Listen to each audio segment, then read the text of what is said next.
আজ পর্যন্ত কোনোদিন মুসলমানদের উৎসব শবে বরাত একটা হিন্দু মসজিদে দেখার জন্য আসলো না। মুসলমানদের উৎসব শবে কদর একটা হিন্দু কোনোদিন চাওয়ার জন্য আসলো না। মুসলমানদের উৎসব রমজান মাসের রোজা একটা হিন্দু কোনোদিন তোমার সাথে সমাজ করার জন্য রাখলো না। একটা হিন্দু কোনোদিন তোমার ঈদের নামাজে আসলো না। একটা হিন্দু কোনোদিন তোমার সাথে জুমার নামাজে অংশগ্রহণ করলো না। তোমাকে দেখার জন্য পর্যন্ত আসলো না। তার কারণ হলো হিন্দুরা মনে করে এটা মুসলমানের উৎসব, আর তুমি মুসলমান হইয়া হিন্দুর দুর্গা পূজায় কিভাবে গেলা? আরে তোমার কি হয়ে গেল? তোমার কি লজ্জা শরম তুমি ধুয়ে ফেলে দিয়েছো? তোমার কি কোনো লজ্জা শরম নাই?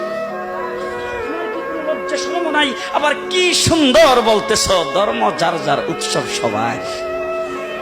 হাই হাই হাই, ও মুসলমান যুবকেরা ভালো করে শোনো, ধর্ম যার যার উৎসব সবার, তাইলে বিয়া যার যার বউ তো সবার। জি, বিয়ে যার যার বউ সবার, পুষ্কুনি যার যার মাস সবার, গাছ যার যার ফল সবার, ক্ষেত যার যার ফসল সবার, দোকান যার যার মাল সবার। এখন ঘুমাইছে কি কথা বলেন না কেন? তাহলে আমার দোকানের মাল যদি আমার হয়, আমার ক্ষেতের ফসল যদি আমার হয়, আমার গাছের ফল যদি আমার হয়, আমার গাছের নারিকেল যদি আমার হয়, আমি বিয়ে করলে বউ যদি আমার হয়, মুসলমান আমার পুষ্কুনির মাছ যদি আমার হয়, তাইলে ধর্ম যার উৎসব তার।